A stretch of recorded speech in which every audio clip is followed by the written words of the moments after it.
Hi, here's another question we received, and that is, what is a consumer Christian?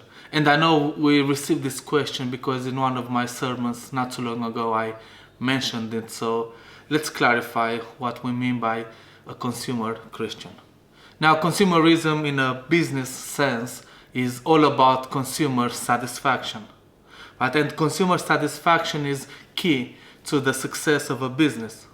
The product or service must be tailored to the wants and the perceived needs of the consumer and the customer. And without it, there is no profit.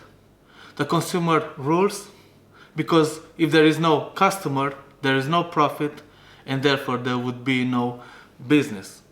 Now, in biblical Christianity, on the other hand, our customer or consumer must be God.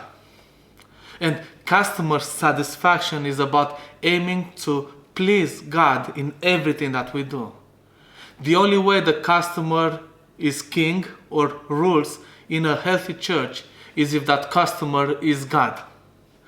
According to a research, there are 5 key signs of a consumer Christian. So here they are. Number 1, constant church shopping. Someone who is always looking for a better deal.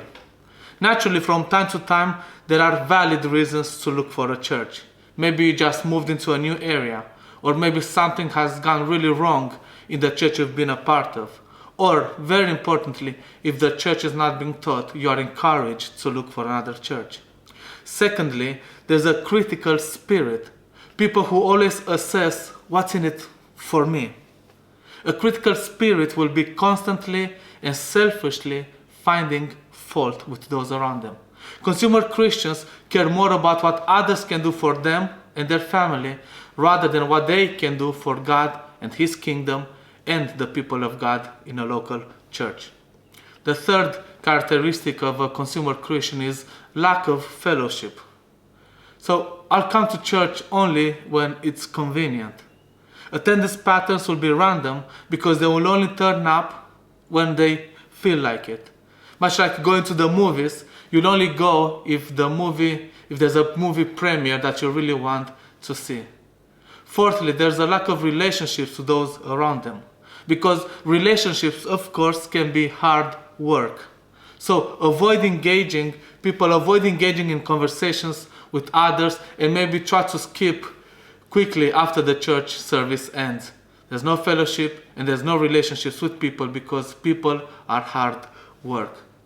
And finally, there's an unbiblical expectation of church leadership. In other words, we pay them, so they need to do all the work. In Philippians 1, verse 5 says this, "In all my prayers for all of you, I always pray with joy." Why? Because of your partnership in the gospel from the first day until now. So the Philippians realized that being a part of the church called for active involvement. A vital interest in seeing others grow and others following Jesus. Being involved in strategic investment in other churches, helping those around them. And a very deep, encouraging affection for their brothers and sisters, and in this passage for Paul, who they are supporting financially in his ministry. Ultimately, consumer Christians are passive believers, and biblical Christians are active believers. So here's my encouragement for you. Look for ways to serve rather than waiting to be served. Look for newcomers and people who join the church and just say welcome, smile, greet them, welcome them. And at the very least, look around your church family and notice people who are serving and approach them and express your gratitude for what they're doing for you, for God's kingdom, for the local church. We're not called to be consumer Christians because we're not called to be passive. Every believer must be a functioning believer. Therefore, a biblical church goer is someone who is actively involved in the kingdom of God by serving and being part of what God is doing in the local church. Again, thank you for your questions. If you have any more questions, please write them in the comment box or email them at ask@vision-church.com. God bless you.